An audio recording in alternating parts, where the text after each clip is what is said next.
Favorite stinking time of the week. It's Friday. It's 5 o'clock. You have 5 monster football games, 2 Saturday, 2 Sunday, 1 Monday night. Prater on the ball game. We'll be watching that with you guys on Monday. We'll be back on Tuesday. This will be our last show, Prater. And my favorite weekend of the year, the NFL divisional playoff round. Now that you have this bunny of the college football playoff, you're adding to it. All of a sudden, this might be the best football weekend of the year. We're joined now and put that $1,000 in the Horseshoe Collective bank account.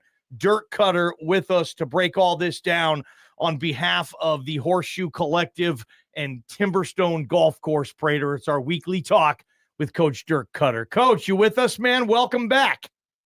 Yeah, thanks for having me. And let's give a big shout out to Timberstone for what they're doing to help out the Horseshoe Collective. Heck yeah. Anytime you want to throw that in, Coach, absolutely. Kellen Moore just finished an interview with the Dallas Cowboys within the last hour to 90 minutes, Coach. You've been through this. How do you juggle prepping for a huge playoff game as an offensive coordinator, but also knowing that you have 3 head coaching interviews in the next 24 hours or so? How do you do it? It's brutal. For people that care about that kind of thing, there was a really good article. Todd Monken, a good friend of mine, is the OC of the Ravens. And I think he did an interview yesterday and another one today. And I can just tell you, at one point when I was with the Falcons, I was supposed to do 4 teams over 2 days. And it was when we were still in the playoffs. It's brutal because There's no way. You feel such a tremendous obligation to the team that you're on. You're in the playoffs. Heck, they're in the Final Four in their conference. This is to go to the conference championship, and to think that you're able to give your all to an interview, it stinks that's how the rules are. And unfortunately, guys like Kellen and guys like Todd Monken, those 2 coordinators for the Lions, it's horrible. There's no way you can put your best foot forward as an interviewer, as an interviewee, because your stomach's in knots about your game plan for who you're going to play in 1 to 2 days. Dirk Koetter, NFL playoff correspondent. Thank you to Timberstone Golf Course for donating $1,000 every week for 5 consecutive weeks to the Horseshoe Collective. That's the name, image, and likeness. And that's the collective that gives Boise State money and helps these student athletes go off and do their thing. Coach, about the timing of that, we all know that Kellen's pretty buttoned down and organized. I'm sure he can handle his business, but the message is loud and clear. Does that trickle into the players? Like, what's he doing? We're trying to play a football game, and he's got 3 interviews. Does that trickle into the players and give them a seed of doubt at all? The players are definitely aware. There's no question about that. And my experience with that is that the players are happy. They're going to be happy for Kellen that he's got that opportunity. I'm sure, a vast majority of those guys are hoping that Kellen gets a head job. They're rooting for guys on their team to move up. But I just know that Kellen, just like all these other guys, their sense of pride and their sense in doing the best job they're at, where they're at. I mean, to get all the way to the playoffs and then have to do that, it's just, I don't think you'll have an issue with the players. It's a struggle within yourself for sure. 100%. Dirk Koetter with us on behalf of Timberstone Golf Course and the Horseshoe Collective. We want to get you guys donating. We got to help these Boise State football players and this program continue to do what it's doing. Let's get to these games now, Coach Koetter. When you watch the Chiefs, what stuff does Andy Reid do that makes you, when you're sitting in your chair, go, wow, that was smart? I mean, can you translate something for me, Coach, when you watch teams like Andy? You know what he's doing so well, I would imagine. Yeah, I think the thing that is so unique about Andy is, him and Mahomes are just in perfect lockstep with what they're trying to do. And then he gives Mahomes so much freedom to create on the field. And then if you've been watching the Chiefs, they have that little deal where they do it at least once a game where they throw that little dump off over the middle to Kelsey. And then Kelsey's like always threatening, like he's going to throw a lateral to a receiver on the sideline, a backwards pass after a forwards pass. Yeah. Like what other coach in the NFL is going to be letting his guys do that? I mean, his connection with those players that have been with him and his ability to constantly take advantage of his weaponry that he's got. Well, he's had a lot of injuries at running back and wide receiver, but the two constants have been Mahomes and Kelsey. Mahomes, and you taught us this lesson just a couple weeks ago. Mahomes hasn't thrown a pass in a live game since Christmas Day. Yeah. You're obviously, as we talked about the Fiesta Bowl and that 24-day layoff, you're not a big fan of offenses on a good roll taking a break. But Patrick Mahomes is different. Andy Reid is different. Or are they? Are they going to be okay? He hasn't thrown a pass since Christmas Day. Yeah, I'll tell you the biggest difference with those guys compared to the teams that just did it in the college playoffs. The Chiefs have done it before. They've done it several times before. And I just heard it this morning. Andy Reid's record after a bye is something like 29-5. I mean, it's just ridiculous. Andy Reid with 2 weeks to prepare. So just the fact that they've done it before, I think is a huge plus. And so many guys on that team, have been with Andy. His staff's been together for a long time. I just think they might be a little bit different than the four teams, us included, that just did it in the college football playoff. In doing my extensive research for this segment, because I got to bring the thunder with some good questions here, I literally wrote down this. Why is Andy Reid so dangerous coming off a bye?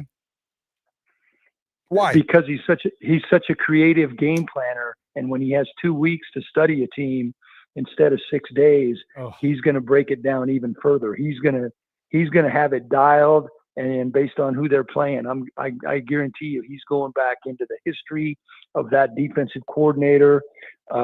He's going to have something special. He's going to have a handful of things that they haven't seen before. Instead of the normal, hey, we're running 85% of our regular offense and 15% game plan, he's going to have a lot of wrinkles that they haven't seen before. Let's go to the next game. This is tomorrow night on Saturday, Coach Koetter. Fox, Washington Commanders at the Detroit Lions. You've worked for Dan Quinn before. You were his OC in Atlanta. I'm sure there's a good relationship there. He did something that's very hard to do, to go and win a playoff game with a rookie quarterback. You had Jameis Winston, number 1 overall pick. He's got Jaden Daniels, the number 2 overall pick. Some similarities there. How much of a shot, Coach, do you give the Commanders to be able to go into Motown and maybe make this a game or possibly even win? Yeah, I don't know if they can pull it off just because Detroit is so loaded on offense. I think it does because it's an indoor game. It has a potential to be a very high-scoring game. Both of these defenses have struggled at times and have given up points. And, if you really think about that game, hey, hats off to the Commanders and Dan Quinn. Jaden Daniels, unbelievable rookie season.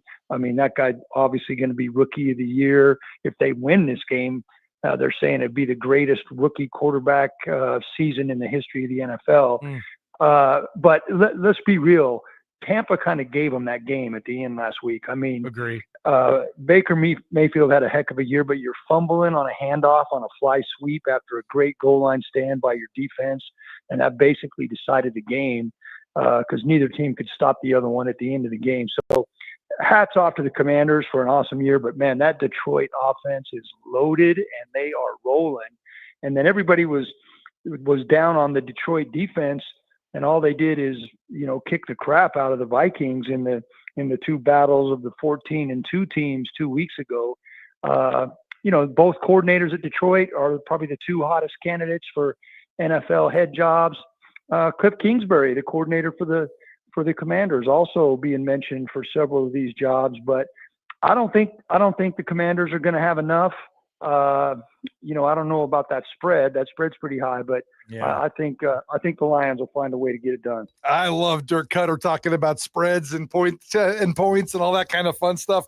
Let me ask you this, because I'm very curious about this. Dan Campbell's not your style, but I would imagine the respect is off the charts. What do you think about Dan Campbell? We were bitter rivals all those years. I was in the NFC South, and he was with Coach Payton down there at the Saints. And, you know, I used to, when I was a much younger coach, I used to love watching Mike Tice press conferences when he was the head coach of the Vikings. Now, I love watching Dan Campbell press conferences. I love the way he talks to the team. He is, you know, he's an ex-player. He's a tough guy. But when he talks to his team, man, he is talking from his heart. He wears his heart on his sleeve. He's not his performance, his courage to go for it on fourth down.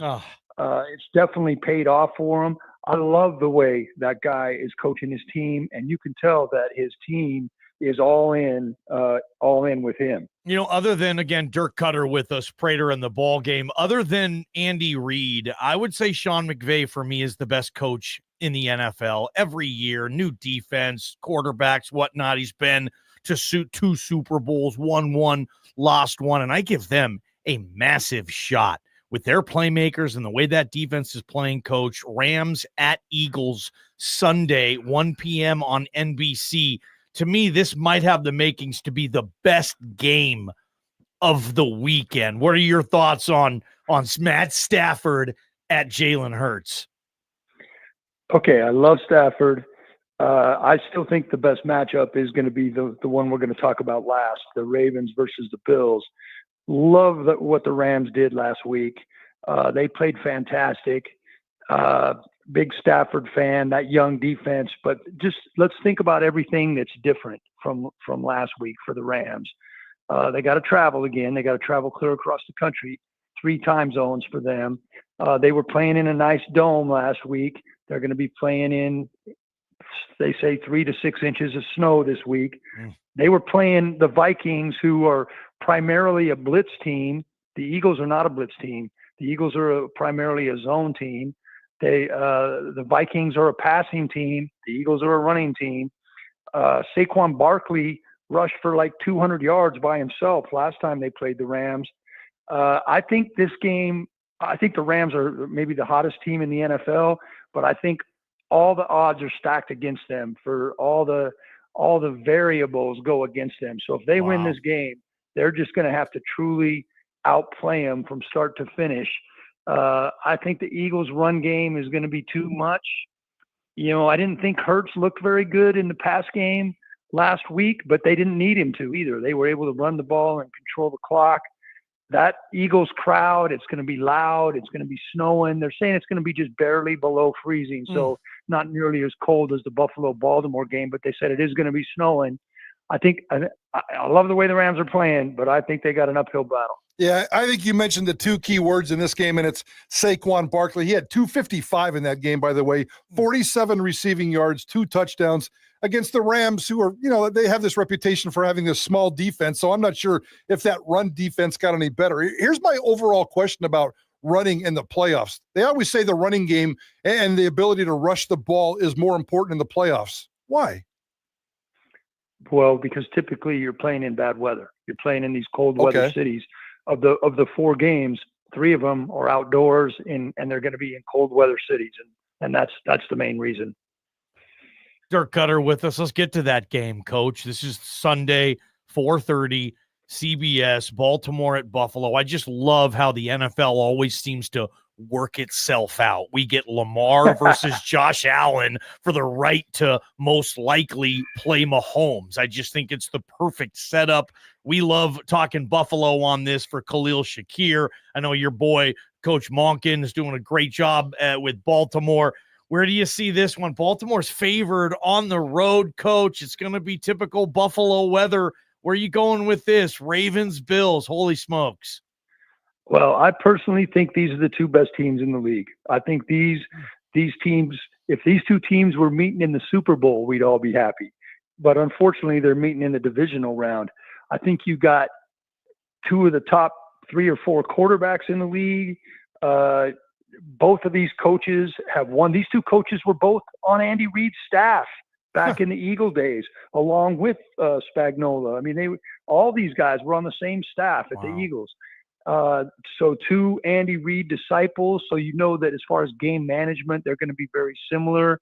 McDermott came up as a defensive coordinator. Harbaugh came up as a special teams coordinator under Andy Reid. I think this is just going to be a slugfest. Both teams are going to try to run the ball. James Cook looked tremendous, but Baltimore is the best rushing team in the league right now. Plus, both of these quarterbacks can run. Both of these quarterbacks make crazy plays with their legs outside of the pocket. The only negative is the weather. I think it's going to be cold and windy. I mean, we might not get to see as cool a matchup as this could be with those quarterbacks. It might be downplayed a little bit because of the weather.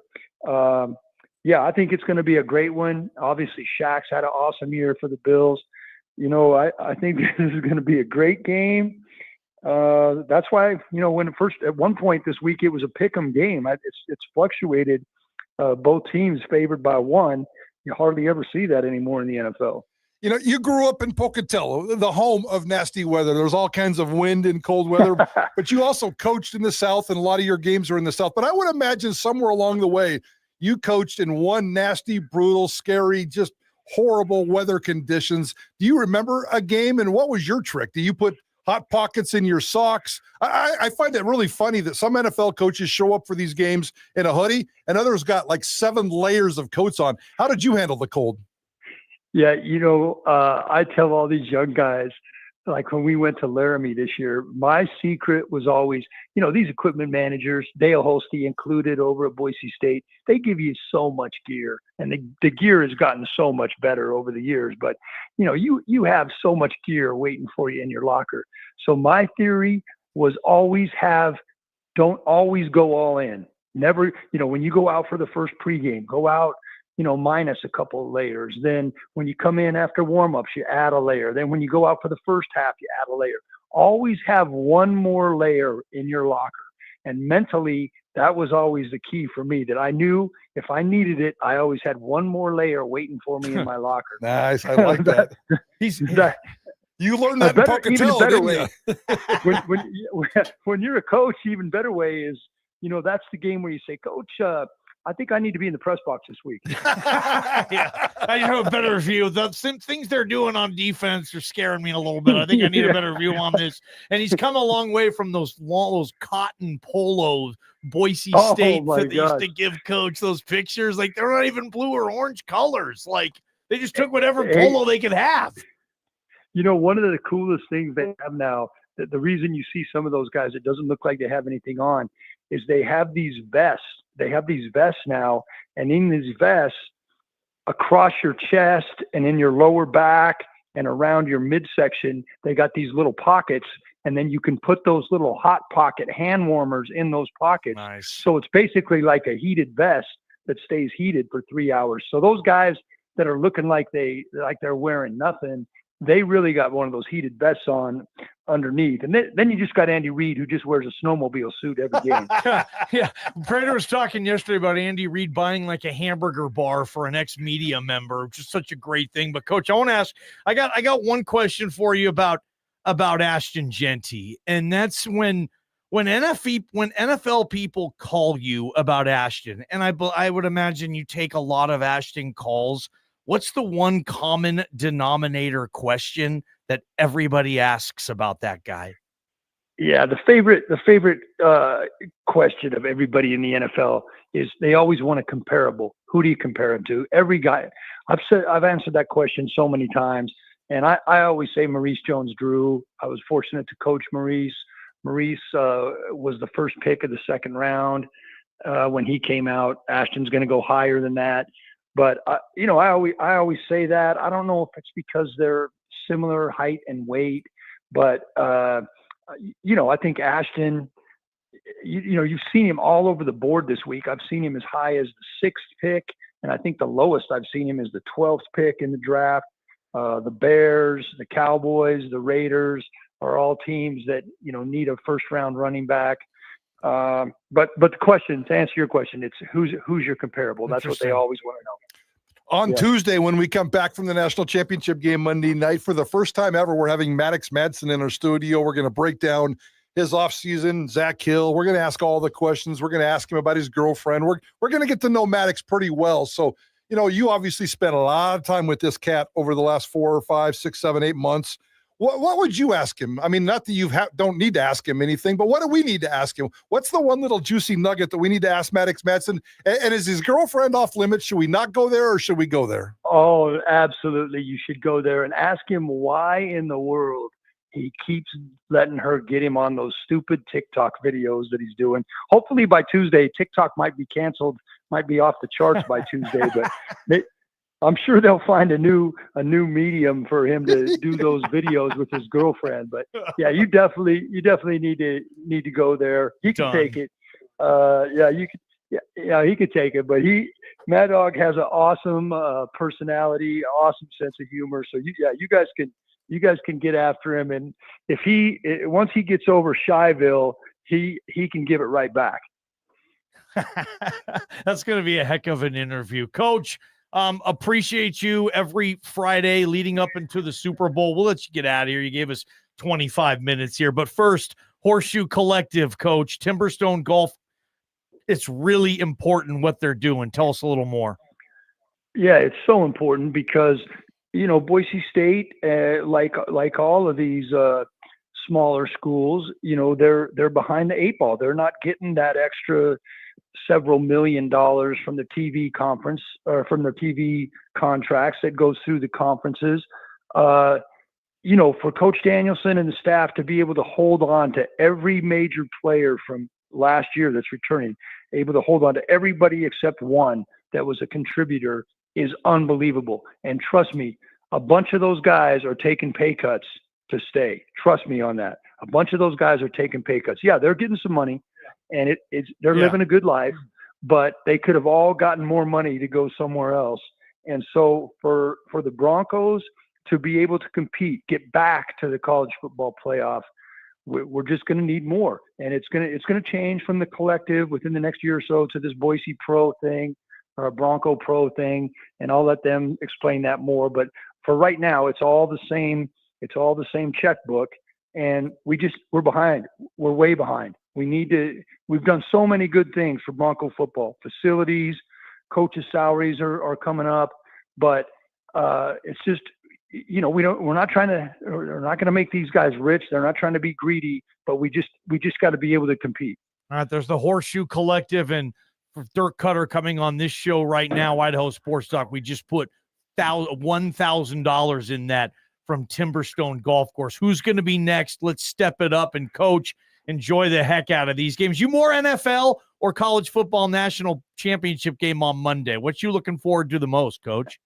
Well, because there's 4 of them, I'm going to say NFL. And all right. Let me that matchup in Buffalo, those 2 quarterbacks like that's a dream game for me to watch those 2 guys. That gets me excited when Dirk Koetter says that. Thanks, Coach. We'll talk to you next week. Great stuff as always, okay. Coach. Appreciate it. Thank you, guys. Thanks for having me. Awesome stuff with Dirk Koetter. Prater on the ball game. Let's talk some playoffs on Idaho Sports Talk. From the Beacon Plumbing Traffic Studios, this is Ticket Traffic.